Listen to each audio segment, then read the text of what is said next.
अंकित inspires India पर मैं हूं अंकित अवस्थी।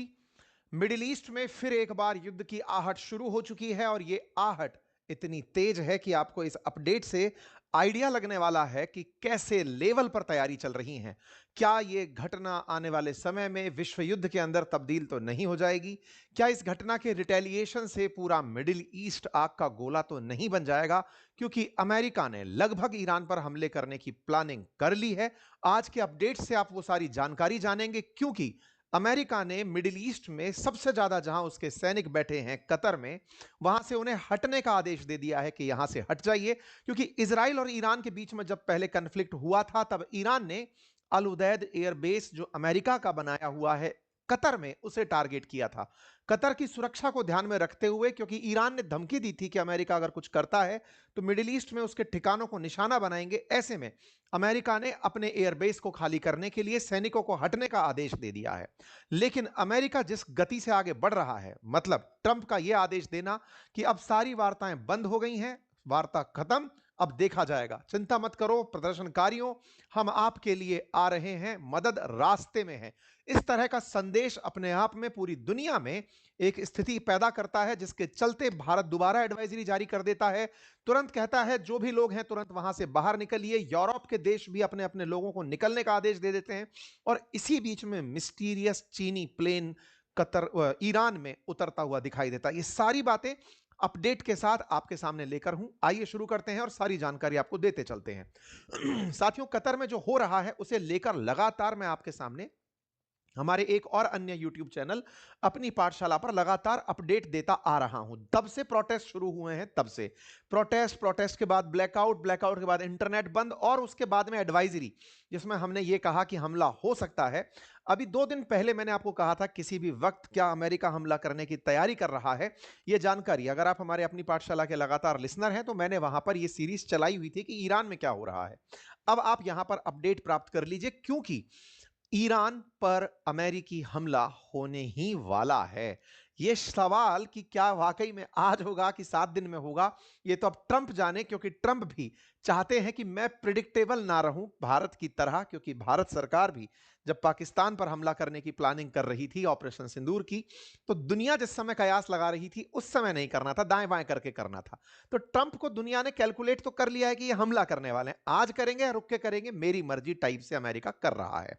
आप पूछेंगे कि नहीं, केवल माहौल हो सकता है। देखिए, मैंने आपको इसी तरह से वेनेजुएला की कहानी पर भी सेशंस लंबे समय से देते आ रहा था। वेनेजुएला पर हमला होने वाला है, अमेरिकी आक्रमण होने वाला है, होता है, हो ही जाता है, मादुरो को उठा लिया जाता है। इसका मतलब जो प्रक्रिया को हम लोग फॉलो करते आ रहे हैं वो फाइनली एग्जीक्यूशन तक पहुंचती है। ईरान पर भी जो हम खबरें फॉलो करते आ रहे हैं उसका फाइनल डे आ चुका है। आजकल जो भी है वो आपके सामने अपडेट में मिल जाएगा। कैसे पता चल रहा है जरा सुनिए।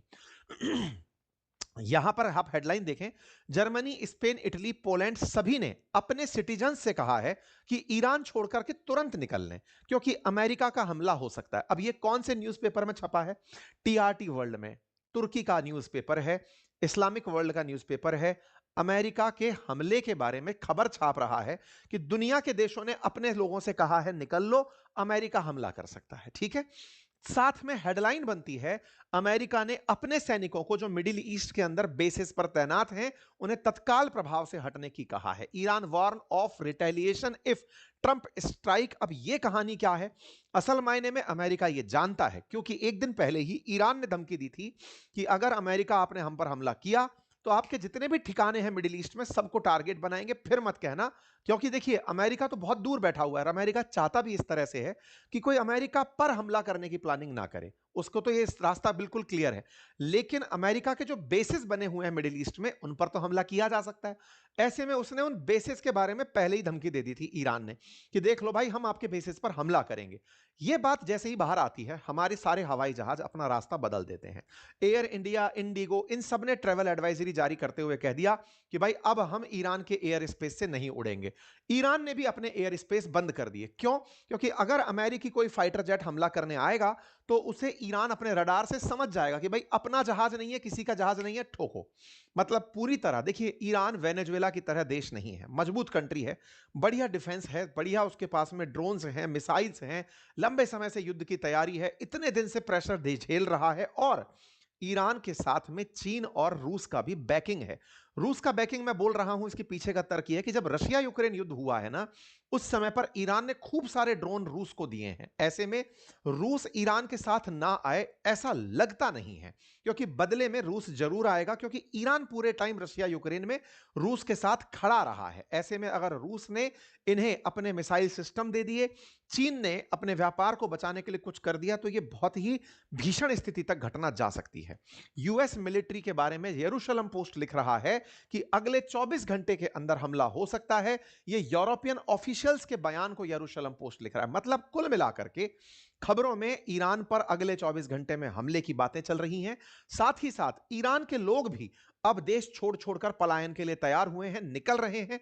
तुर्की के साथ जो बॉर्डर साझा होता है ईरान का, वहां पर बड़ी संख्या में हलचल देखी गई है। इसी बीच में भारत की तरफ से एडवाइजरी जारी हो जाती है फिर से, और वो कहते हैं कि अगर कोई भी छात्र, तीर्थयात्री, व्यापारी, पर्यटक जो भी ईरान में है, जल्द से जल्द वहां से निकल जाए। अब ये भारत बोल रहा है, इसका मतलब भी समझ जाइए कि इतना तो हम भी समझ रहे हैं कि कुछ तो गड़बड़ होने वाला है।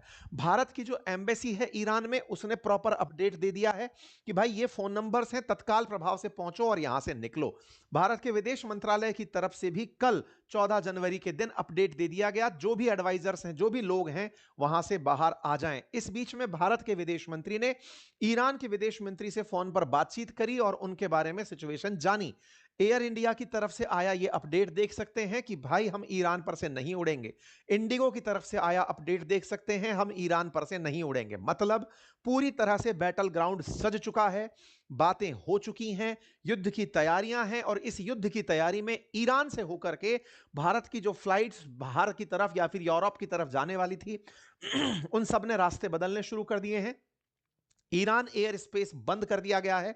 यहां पर बैठे हुए कतर में जो ईरान अमेरिका का एयरबेस था, उसे खाली किया जा रहा है। पूरी तरह से अलर्ट पर सारी चीजें हैं। जो भी तैयारी युद्ध के नाम पर होनी चाहिए वो सज चुकी हैं। ईरान का अपना एयर स्पेस बंद करने की खबर आप देख सकते हैं।